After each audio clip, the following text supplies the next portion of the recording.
Good afternoon, everyone. Again, my name is Brad Hannig, H-A-N-N-I-G.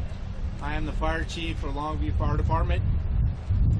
Again, before giving my updates, I just want to say we're in our 4th day of the event. Again, want to acknowledge the tremendous impact that this has had and continues to be on the victims' families, co-workers, responders, and the community at large. I also want to say thank you for the outpouring of support that we've received, our responders have received from the community as we continue to navigate this incident. Our entry crews have recovered a 7th individual from the scene. I sat with the families earlier this afternoon to go over the recovery operations and how they are progressing. Recovery efforts continue today on expanding into new areas that we have not been able to access until now. Our top priority is ensuring responder safety while treating every victim with the greatest dignity, care, and respect possible. We are deeply appreciative of the generosity and support being shown by our community. If they are willing any monetary or additional donation options, please visit the Cowlitz-Waikiakum Central Labor Council website. As repeated before, this continues to be an active, hazardous recovery environment. Recovery operations will continue as they may slow a bit or continuing as safety allows. I'll turn the time over to Battalion Chief Matt Amos to give you more details on the operation.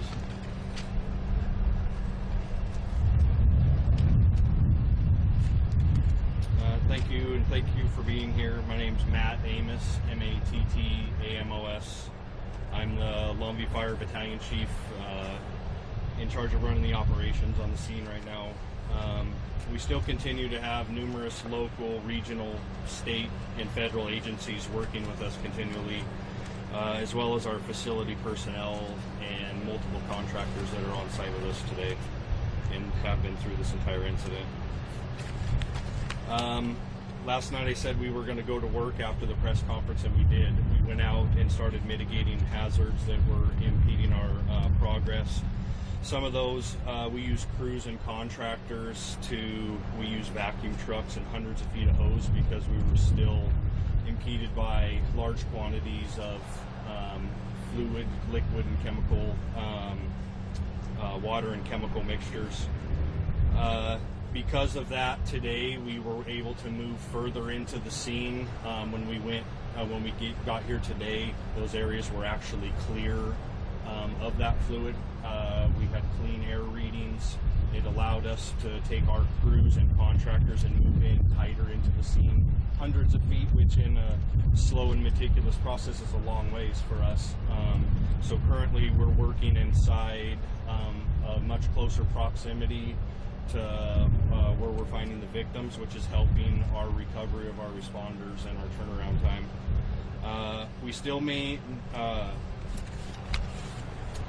We're still working very slowly and methodically.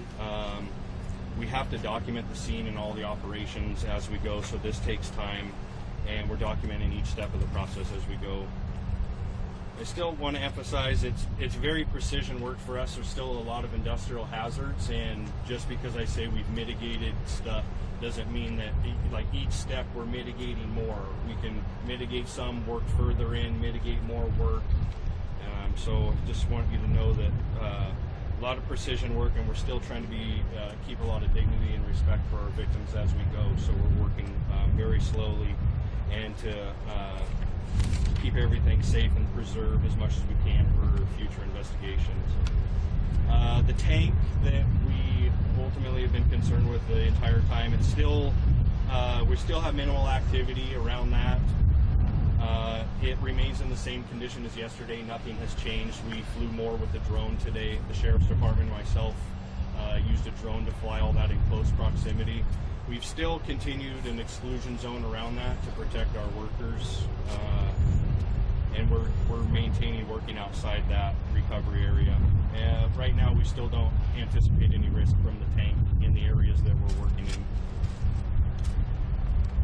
It does continue to be incredibly difficult for everyone working the scene and on here. We do have staff helping us, and we need them. They're our subject matter experts in some of the process that we're dealing with, and we really appreciate that. And appreciate the professionalism of the responders that are working this operation, and the patience and support shown by the community. I know it seems slow, but it needs to be for everybody, and we're making great progress right now from the things we've done in preparation. I'm now going to turn it over to Brooks Stanfield. He's our EPA agency rep.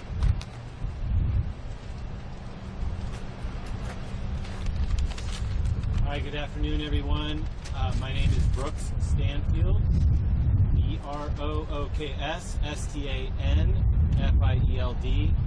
I'm a federal on-scene coordinator with the U.S. Environmental Protection Agency. As I spoke about yesterday, the U.S. EPA has been working here side by side with the Cowlitz Fire 2 and the Vancouver Fire Department, the Longview Fire Department, and as they are conducting this delicate operation inside the zone of greatest impact to safely recover the victims, our agency has been working alongside of them, as well as other environmental agencies, the Washington Department of Ecology, the Cowlitz Indian Tribe, the Yakima Nation, the Consolidated Dike Improvement District, the Longview Public Works Department, and others. We've also been working side by side with Nippon in all of our efforts. So, as the firefighters have been conducting their operation, we've been working to take every measure we can to ensure that public health and the environment are protected throughout this process. We, the EPA, continues to conduct air monitoring 24 hours a day, both on this facility and in the community. To date, we continue to report that we have had no detections of harmful gases. The public will be notified if hazardous air conditions are detected. And we're going to be continuing to conduct air monitoring until such time that we're confident that there are no risk of gases released from the plant. Our team is continuing to work with the city and other local utilities to address the elevated pH concerns in the water running through the dikes and ditches that form a network through the Longview community.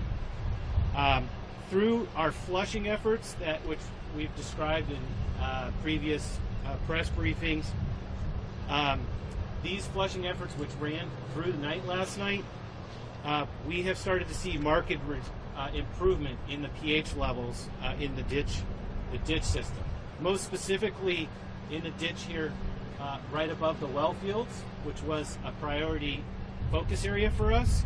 The last 2 rounds of results show that the pH of the water in those ditches is back to within a normal range and has stabilized. So we're also glad to report that in our efforts to monitor our discharge to the Columbia River through this system, we have not exceeded any of our target levels for pH in the discharge to the Columbia River. Those levels were established by all the environmental agencies, tribes, and wildlife agencies yesterday. In spite of the progress, we recognize that there are still 1 or 2 pockets of water in the ditch network, specifically the cutoff slough between 38th Avenue and the CDID main pump on Pacific Way. This zone may still see elevated levels of pH, and people may actually notice those levels visually because they'll see a darker color in the water, specifically where we have that higher pH. But we're continuously surveying that area, and we're targeting our efforts to address that right now. One last thing I wanted to mention that I didn't speak about yesterday is cleanup work has already begun on the site here, getting ready for the completion of the recovery effort. Nippon and their team have begun pumping, recovering caustic liquid, the liquid that you saw pooled up in the initial images of this facility after the initial incident on Tuesday. They've been using pumps, tanks to recover that liquid and route it into their treatment system, which is uniquely poised to treat exactly that material. Because of those efforts, we've seen a marked reduction in liquid on site. We also know that immediately following the recovery of the last victims of the disaster on Tuesday, we're going to want a smooth transition, a quick transition to the cleanup. Today, our team, EPA, Ecology, and the other supporting agencies met with Nippon's cleanup team to begin charting a framework to carry that cleanup out so that we can begin that process right as soon as possible following the recovery. That cleanup plan is also taking into account the needs of agencies conducting investigations. We want the cleanup and those investigations to be working hand in hand to make sure that everybody gets what they need. Those two things are both very important to ensure this response is ultimately successful. With that, I'm going to hand the microphone over to Courtney Sarad with the Washington Department of Ecology. She's going to talk a little bit more about natural resources. Thank you. Good afternoon. My name is Courtney Sarad. I am the State On-Scene Coordinator with the Department of Ecology. That's COURTNEYSERAD. At this time, there are no fish advisories or recreational advisories for the Columbia River, and fishing and recreational activities in the Columbia River have been determined to be safe and continue to be safe. We are aware that right now is a time when Chinook salmon are traveling upriver, and we have worked to mitigate impacts that might affect our wildlife that depend on the Columbia River. Everyone involved in this response cares deeply about these natural resources. We know that fish living in the ditch died in the initial release of material into the ditch and the connecting sloughs. Everyone involved in the observation of dead fish is actively working to determine safe access to those fish in order for us to collect them. At this time, we have collected 23 fish. The species that we have collected are carp, catflip fish, and bluegill.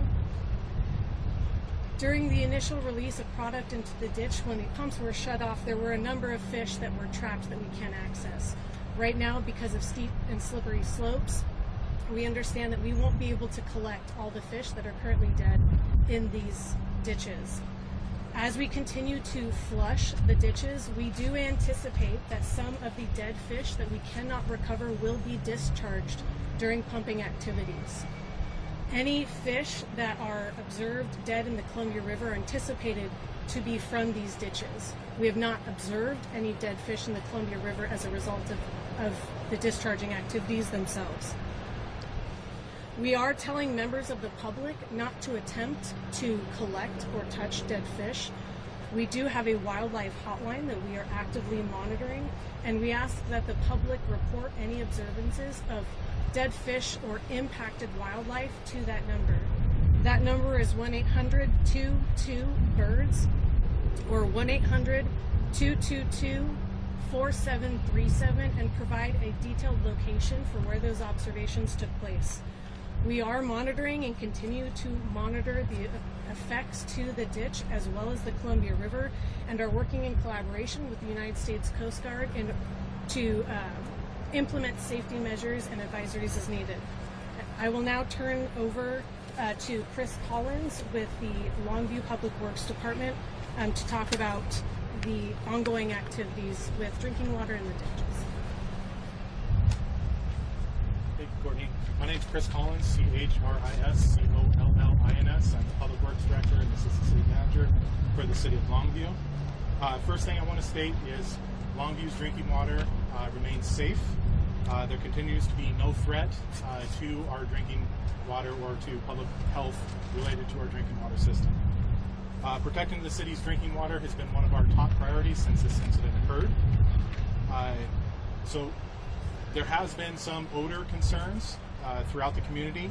Some residents may experience a rotten egg smell in and around the ditches.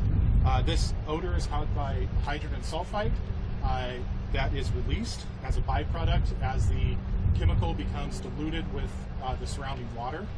This is not a cause for alarm. This is an indication that our flushing and pumping is working. People can sense hydrogen sulfide at extremely low levels, and we are continuing to monitor all of the environment in and around the ditches and where the pumping activities and flushing activities are taking place, and we have seen no indications of any elevated levels of any concern in any way. Public precautions, because the elevated pH within the ditch system in some areas, we are urging people to remain away and out of the ditches and keep their pets and animals away from the ditches as well. If anybody is exposed to any of the contaminated water, we urge you to, or any animals that are exposed to the contaminated water, we urge you to rinse the water off rinse off thoroughly with clean water, and if there's any abnormal conditions, please seek medical attention. One other thing to note, we are also drawing water out of Lake Sacagawea, so the water elevation in Lake Sacagawea will slowly lower over time, over the next week, as we pull that water to aid in our flushing efforts. The progress that we've made over the past 24 hours is very good. We are very happy with the progress we've made, but we still have a lot of work to do. We will continue monitoring the conditions, protecting the water supply, and keeping the community informed. And I'm now going to hand it over to Anna.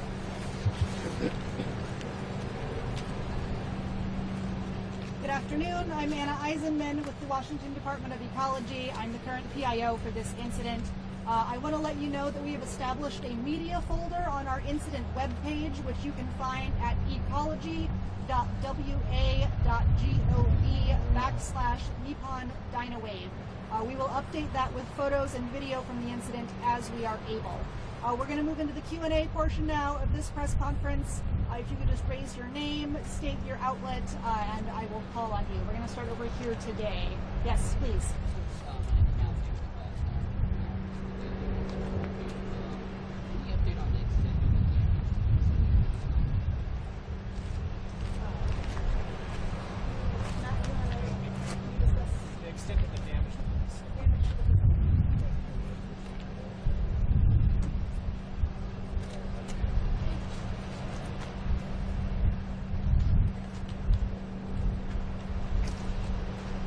So this is Brian Wood, Nippon Dynawave, BRIANWOOD. The question is an update on the damage to the facility. I don't know that we've given a statement about the damage to the facility to date, so not so much an update, but I know you have seen photos of the damage. The tank was ruptured.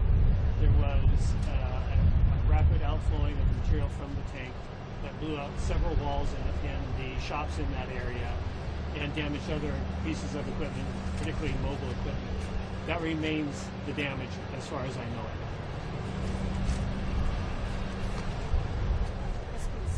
And Christina, it's also a question for Brian and maybe some of the first responders. Longview has a large Latino population. I assume quite a few of the workers here probably have Spanish as a first language. What are you doing to make sure the communications that are going out to folks are also going out to them?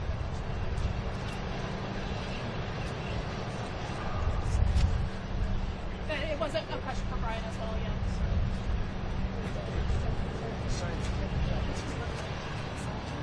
Are you speaking about the impacted employees here, or are you talking about the community? The impacted employees and the community as well, but if you could respond to the impacted employees first and then the community, that would be great. My name is Josh Estes with the AWPPW. That's JOSHESTES. AWPPW is the Association of Western Pulp and Paper Workers. We're the union that represents the workers at the facility. Specific to your question about how we're communicating with folks and employees that identify as Latino, Spanish, or Latinx, we have about 13 employees that identify in that community. And to our understanding and knowledge, the information has been provided to all the families in English has been sufficient. But we have made it very clear that if that is not being satisfied in a way that's easily communicable, we're happy to provide a different communication style. But right now, we're not seeing any difficulty with those communications. As far as signage is concerned, that's someone else would need to speak on.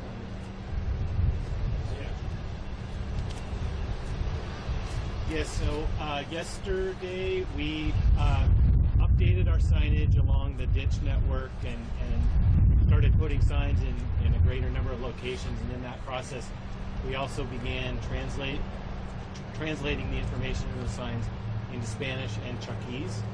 I don't know the status of all the signs and if they've been updated, but we are actively working to make sure that we're getting the information out to other language speakers.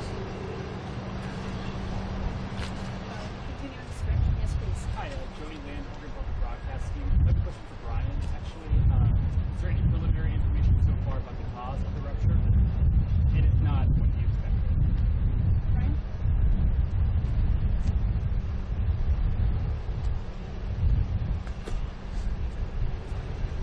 The cause of the rupture, when we expect the cause. Our focus remains consistent with the Incident Command, Unified Incident Command, on the recovery of our employees. We are cooperating fully with the agencies that have the responsibility to the public to do that analysis. They're on site here today, and we're working with them. It'd be very premature to try to estimate when that might be available. We are very much in early days. We're doing everything we can to be responsive to their requests, to the needs of the first responders that are going into that area and need to move equipment, but also preserving as much of that evidence as we possibly can for the future.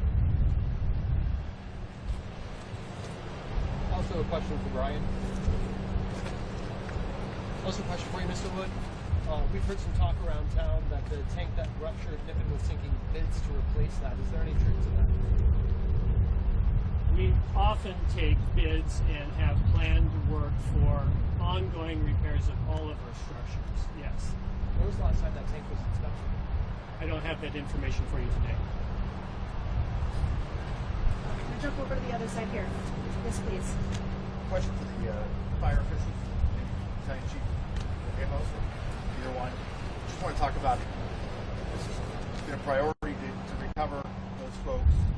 Going on 3 days now. How frustrating is it for you folks to not be able to finish this as quickly as I'm sure you would like? Well, certainly we like to be able to recover them as fast as possible. We know that the families, the victims' families are waiting for those results as soon as possible. So we're doing everything as quickly as possible within working hours, within limitations and restrictions. As you know, this is a complex incident, right? There's a lot of barriers that we've had to get past. We just work through them. I think that's our goal, is to just get past them.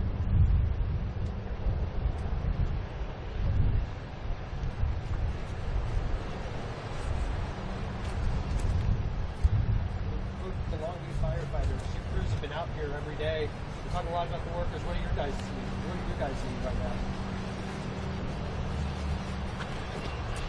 That's a great question. The question was, what do the first responders need? That's a great question. There's been several members that have been here every day. We have rotated some crews out. We have other contractors assisting the process to help us in those efforts. I don't know if I can give you specific needs, but we appreciate the support that we get from the community and the members, and the prayers that we get, and all the efforts that have to be supportive of us and trying to get the fastest result we can. in bringing those victims home to their families. And so we just appreciate the support that we get, and we'll continue to navigate through those challenges that we face. Yeah, Chief, actually. The people that are still hospitalized, can you provide an update on their conditions? I've been trying to reach out to the local hospital to get some of that information. The challenge has been that many of those have been transferred to other facilities, so we don't have all the data. That I'm trying to extract that, so I don't have any new updates at this time. I've been reaching out to them to try to find out more information. Do you know where they're staying? I don't know the exact location of all the victims where they were transferred. They were transferred to multiple facilities on the day of, so I don't have that information. Yes, another question for Brian Woods. Are you allowing any private companies, insurance agencies, etc., on site right now to do their own private investigations?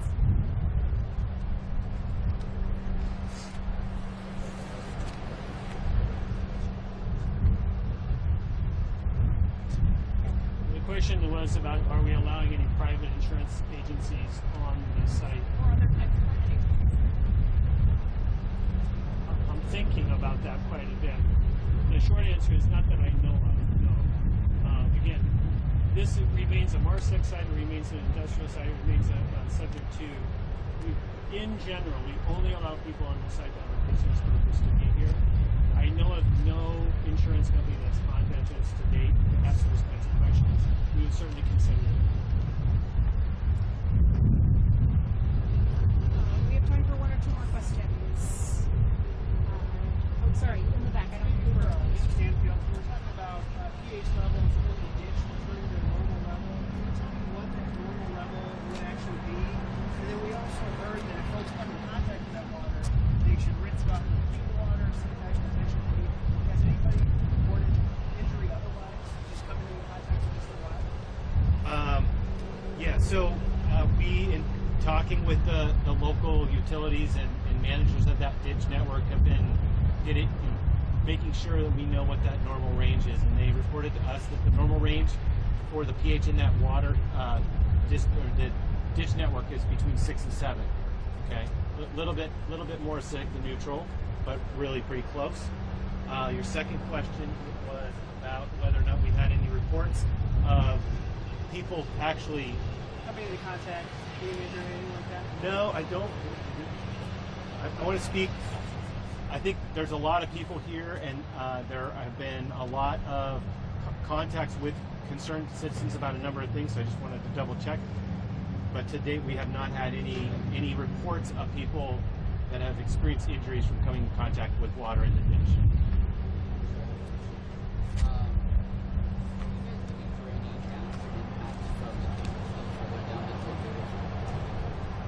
Right. Yes. So part of our group together has brought in experts from the U.S. Fish and Wildlife Service and NOAA to help us model what those impacts may be, and those impact models start to become important if we exceed our target pH. If we have to discharge above our target pH goals, we have not exceeded those goals or gone over those goals. So right now we expect no major impacts into the Columbia River. Thank you, everyone, for being here. That was our final question. We are out of time today. I really appreciate everyone being here. Again, if you could continue to forward your inquiries to our email at jic@ecy.wa.gov, that would be appreciated. And again, we have a media folder on our incident page that we will update with photos and video of the incident as we are able. You can find that folder on the incident page at ecology.wa.gov/Nippon incident. Thank you. We're Nippon Dynawave. Thank you.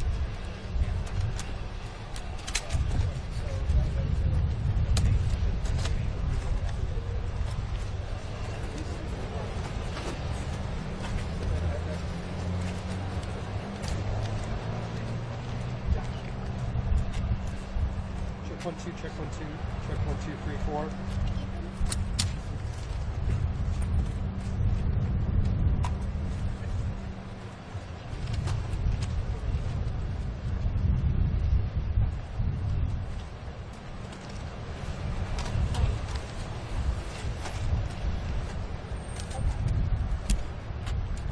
ready, Robbie.